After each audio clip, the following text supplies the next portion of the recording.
Please stand for the Pledge of Allegiance. Pledge of Allegiance to the flag of the United States of America and to the republic for which it stands, one nation, under God, indivisible, with liberty and justice for all. Little delay there. Okay, roll call, please. Councilman Scaringi, Present. Councilwoman Rossanetti, Present. Councilwoman Riley, Present. Councilwoman Friedman, Present. Councilman Burns, Present. Councilman Strawn, Present. President Scanlon. Present. That's 7 here, 0 absent. Okay, first up, we have Mr. Elgenheim to present or to talk to us about his proposed convenience store in Shenango Street. Go ahead, sir. You can tell us about what you're doing there. Okay, so we're proposing to put in a market over there on 494.5 Shenango Street. It's gonna be a market and a hot food, a deli, and we're wanting to get a special use permit for tobacco use. Okay. All right, questions or comments on this by city council?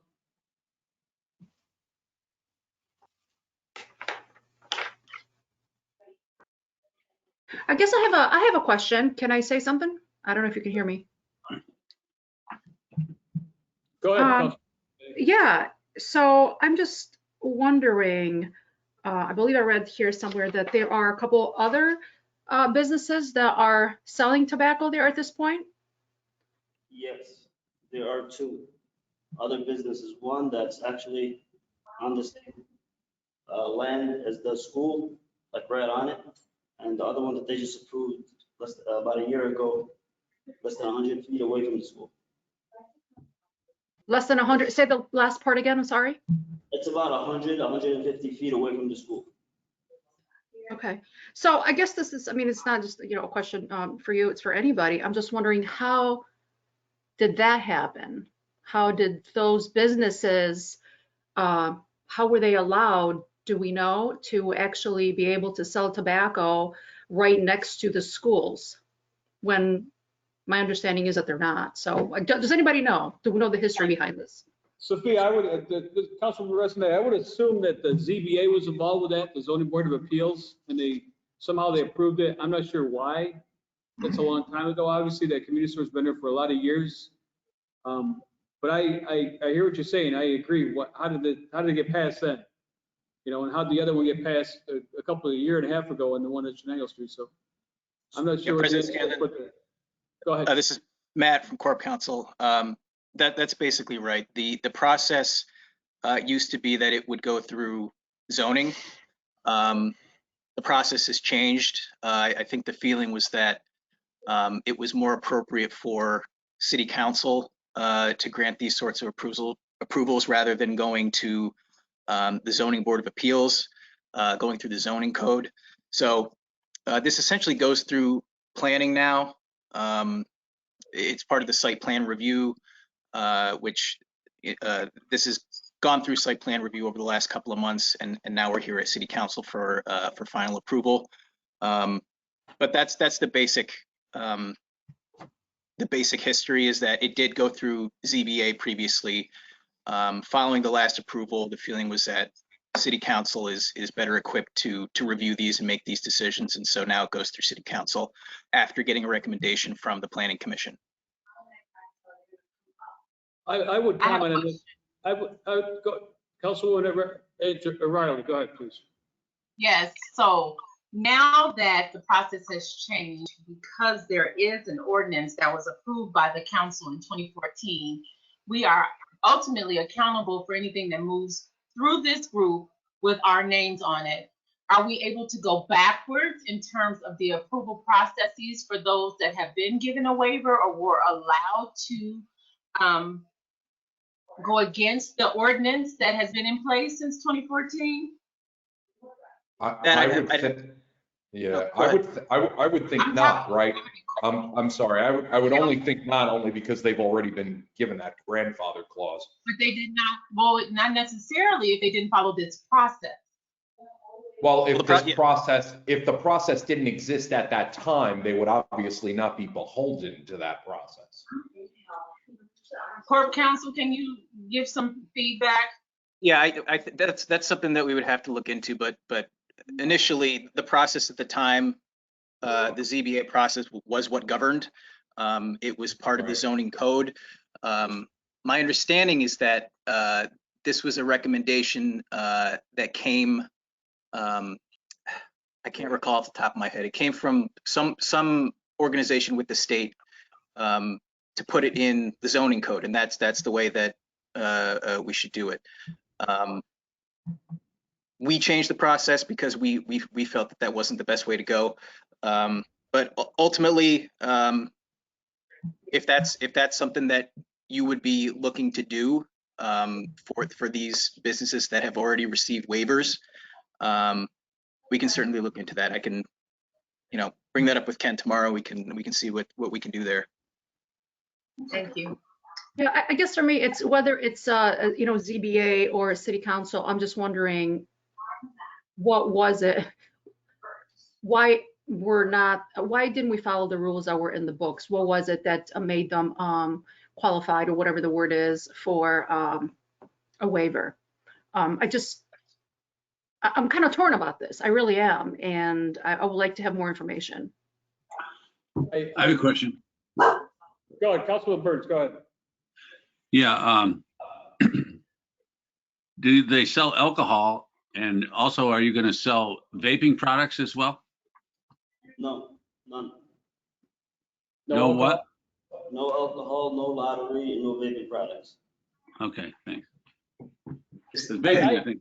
Is the actual, if you don't jump a fence, is the actual walking distance more closer to the 500 feet? I'm just curious. Then It's farther than the 500 feet I have. It's like 550 feet if it's walking distance.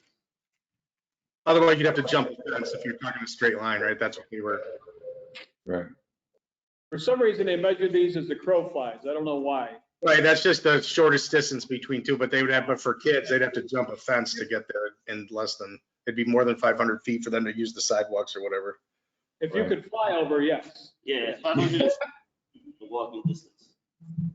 I was at the planning commission meeting. They made a pretty good presentation. I think Joe was there too. The one night that they did this at the planning commission. So I'll just jump in on Councilman Rissanetti's point. The prior approval, I think that was for 511. That was the most recent 511 Shenango. I did try and get a hold of that before tonight's meeting. Unfortunately, the planning department wasn't able to track it down for me in time, but that's something I think that, if you're interested in the prior, what the reasoning was for the prior approval, I think we should be able to get a hold of that, report from planning for you. Thank you. I'm going to make a comment. I would have a hard time voting against this because the two neighboring properties obviously are permitted to sell tobacco. I'd have a hard time voting against this gentleman requesting his being able to sell tobacco. And I also own the property too, and this is only a market, so there's nothing else that's there. It's not like I have other income from that property besides the business that I have there. And in the situation that we're in, everything's already as hard as it is. To be able to compete with two other locations that have everything that you want, why would somebody come to my location? For convenience. Councilman Scriggy? Thank you, Mr. President. Yeah, the only thing I would add to President Scanlon's comments is I agree with Councilwoman Rezanetti. I think it's a good idea to get information regarding what were the reasons why the other waivers were granted. But for what it's worth, being consistent across the board, if the reasons in this case to deny a waiver are not substantially different than the ones that have already been granted, that makes me wonder if that's an issue of potential discrimination as well. Yeah, I totally agree, actually. I totally agree with that. If I remember right, when they did their presentation at the planning, they're really, it struck me that they were working very hard to try to clean up this part of this Snaggle Street and really try to be, good business neighbors there. And it's just not going to be viable without this. And they're actually farther away. And it's an elementary school, not a middle school. Maybe that's a fine point, but that's just kind of the things that I'm thinking through. So, Yeah. I gotta wonder across the city how many variances have been approved for selling tobacco in their schools. I mean, I can't think off the top of my head, I don't know, but there's limitations out there. We'd have to, and I agree with Councilman Scriggi and Councilman Rossanetti, we should look into a little more to see why the reason the 511 was approved. And I think go back and find out why the convenience store was approved that butts up to the property, then it makes a lot of sense to figure out why these were approved in the first place. Hi, this is Obed. We've got Obed on the line for planning. Yeah, go ahead, Obed. Yes, I can shed some light on why the zoning board did grant a waiver. If I can go through those 5 criteria, if that's okay with all of you. The zoning board appeals not come to a consensus as to whether or not granting of the variance will result in undesirable change in the neighborhood. Number 2, the zoning board of appeals conclude that under the applicable zoning regulations that there is not a reasonable alternative. Number 3, the zoning board of appeals determined that the requested variance was not substantial based on the following. The nearby gas station sells tobacco. Mr. President, I don't know, that phone connection is really bad and I can't understand a thing the gentleman from the planning commission is saying. Conversation. So, can you hear me now? No, it's really muffled. I can't understand anything he's saying. Okay, Matt, I'm gonna email you the decision letter. If maybe you can read it off to them. Sure. Okay. Can we also identify that caller? Yeah, who is That's Obed from the planning department. From the planning, yeah.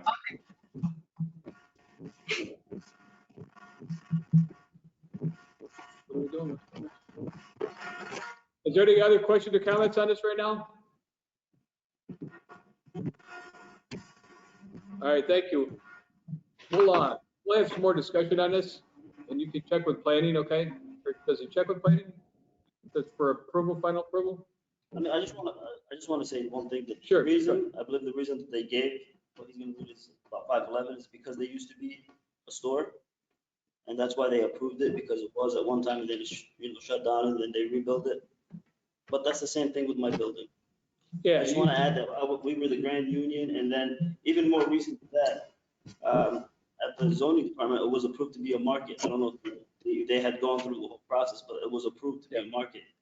Okay. So. All right. That's what.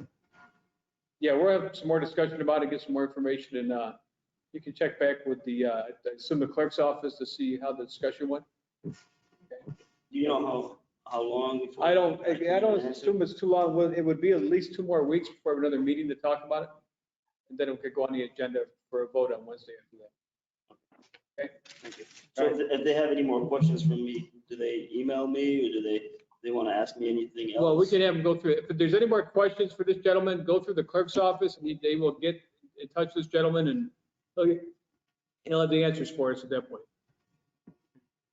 All right, thank you, sir. Appreciate you coming down. Thank you. Appreciate you. Thank you. Is Chief Sikorsky around there? I'm here. Can you hear me? Chief Sikorsky, you're next. RL 20-91. Can you hear me, Tom? Yes. Yep. I got you. All right. This is a COVID-19 grant. The state sent it out. I just thought I'd send it to our grant people to write for it. And we wrote for it and got it. It's for $87,000+. The first part of it was for overtime, enforcing any COVID-19 violations, things of that nature, for $38,194. They gave us $45,000 for N95 masks, and then they gave us $4,300 to buy hand sanitizer and things like that. And it goes back retroactive to, I believe it was January 31st. So everything we purchased already can also be covered under this grant. Great job, Chief. Cool. Sounds good. Awesome. All right. Thank you. Any questions? Questions or comments on this?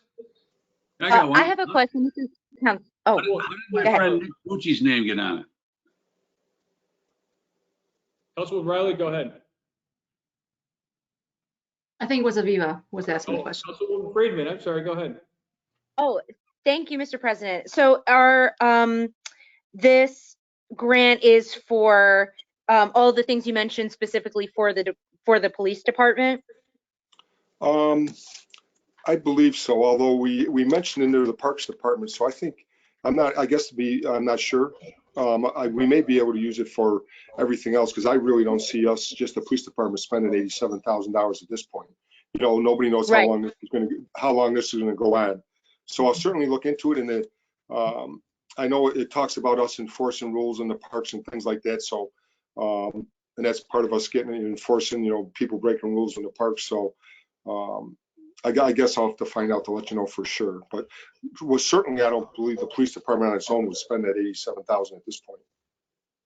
Okay, so let's say if you do have extra, you would give them maybe to the Parks Department, or do you have plans for what you would do with the extra money if there is any? We can't use it for anything for like this, so certainly if we have extra money, if we can use it throughout the city for the same type thing, it's got to be specifically for the things I mentioned to you.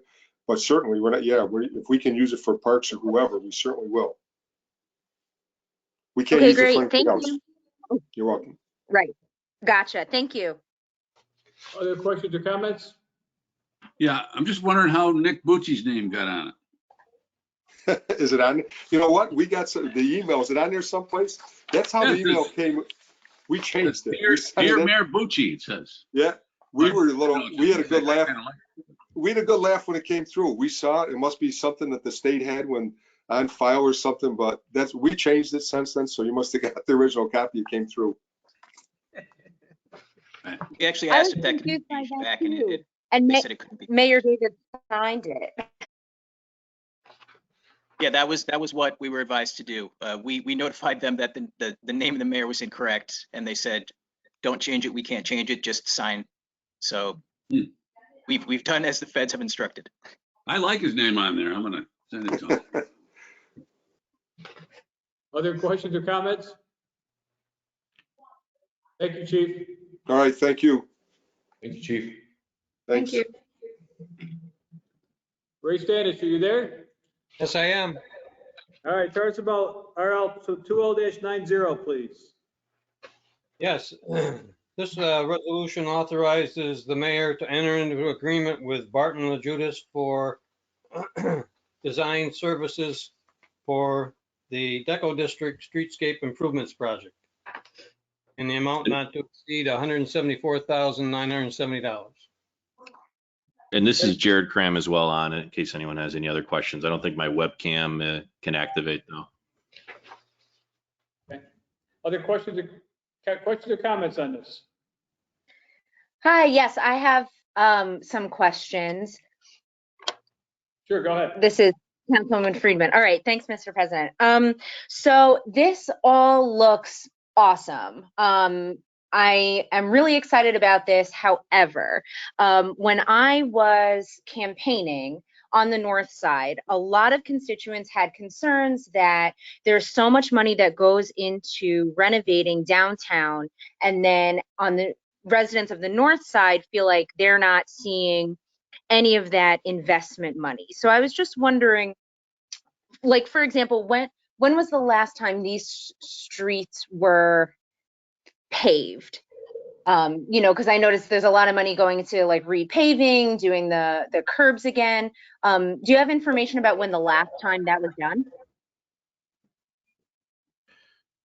Aviva, we can get you that information from DPW, but anecdotally, for example, State Street downtown, separate from what is being discussed tonight on the streetscape, needs about $1 million in utility, stormwater, sanitary sewer, and water line work just on one block between Lewis and Henry Street. So the infrastructure needs, at least on State Street in this area, are pretty great.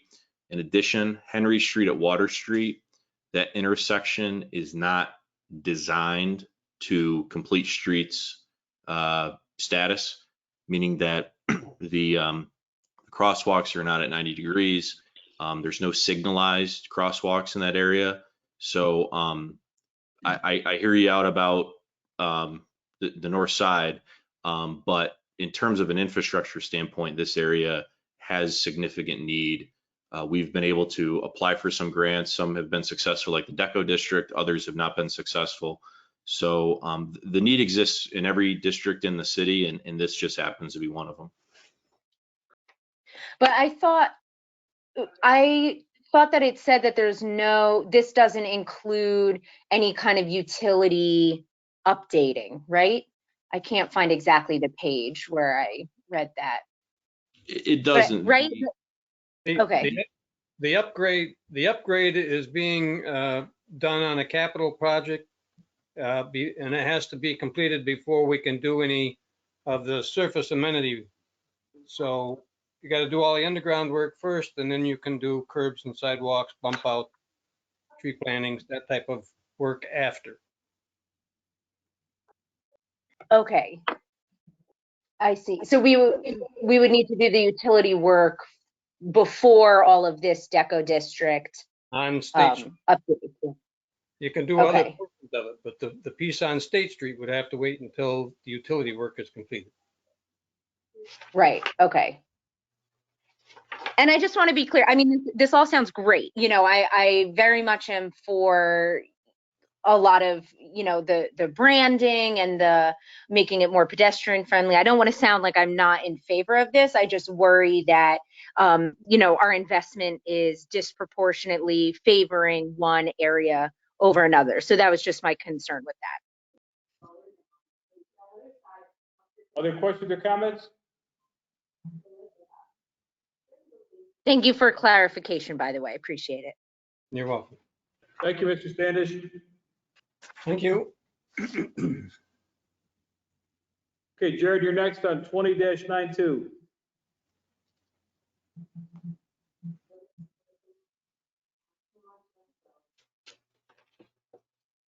Jared, you still there?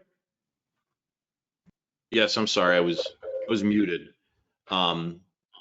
This is an easement with DOT for a number of different things related to the 434 Greenway project. It involves some temporary easements for construction, some permanent easements which will not involve the actual acquisition of land. And then there is a fee acquisition, which includes a portion of city property right off of Vestal Ave. And they're in total, 33,000 is coming to the city. So there's a project description of the different acquisitions that'll be made, and some information on DOT. This is a sliver of property that the city owns that's heavily sloped, wooded, no development possibility, nor is it connected in any real way to MacArthur Park. They are utilizing sections of MacArthur Park for the trail side of this. On a very cold day last winter, myself, members of the Parks Department met DOT out to discuss the best way through MacArthur Park to improve trails there that will not impact Conlon Field or any of the operations that typically go on there during the summertime. So this has been reviewed by Parks, and this is for the city-owned property as part of that project. Jared, how far are they away from breaking ground on this project? Do you know? I don't. I mean, the last update was the major update publicly was at that big meeting at MacArthur School, but I don't have an exact date. I'm sure that things have been, like anything else in the state, paused to a certain extent. Okay. Questions or comments on this? You know, when was the meeting with the parks over there? This was going back. This was not actually last winter, but I think it was the winter before. Okay. And also, is it a possibility that because I keep hearing Cuomo complaining about, not complaining, but letting us know that he's out of money. So I'm wondering if there's a chance they would cancel this and use the $20 million somewhere else. I'm just,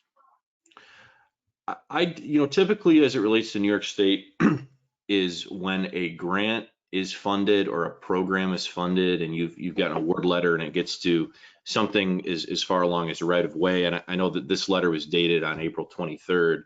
So sort of in the midst of all this, they're going forward with it. It really is, it pulls out of that discretionary fund because they certainly spent millions of dollars in design and pre-development on this. And so I would see this moving forward in the long term, despite the crisis. Other questions or comments on this? Thank you, Jared. You got the next one too. Yep. So again, an easement. This time it's with NYSEG for electrical service to the new 911 emergency communications tower at Ely Park. I was also up there today with the Parks Department, and there is an electrical line that runs just 10, 15 feet or so near the tree line to provide electric service for the updated cell tower at Ely Park. I'm not sure if this council heard from the county regarding the necessity to replace the emergency communication tower throughout the county. I think probably Geo, you and Tom, you may remember, but replacing a 60-year-old system. The new tower is up at Ely Park, and this is to basically provide it with power. Questions or comments on this? All right, Jared, on the 95, please. Okay. Regarding the Canal Plaza grocery store project, the Broome County Council of Churches is a recipient of a $150,000 state grant to support the construction of the grocery store and the build out. And it's a reimbursable grant, as all DASNY grants are. So they need cash flow. And essentially, the BLDC has approved a revolving fund loan to the Broome County Council of Churches to provide them adequate cash flow and assuming a reimbursement from the DASNY grant. So the loan will be given to the Council of Churches in $150,000. It's been secured and will be paid in full when they receive their grant funding from DASNY. The grant funding is secured, but because it's a reimbursable grant, when the city gets one of these, we just generally create a budget line and use our existing cash flow and then seek the reimbursement. For a nonprofit, they don't automatically have a $150,000 line of credit. So the BLDC was able to do it at a lower than prime rate, which is advantageous for the grocery store. It's a plan that works for them, and it's good that the city can support them in this effort. Thank you, Jared. Questions or comments on this?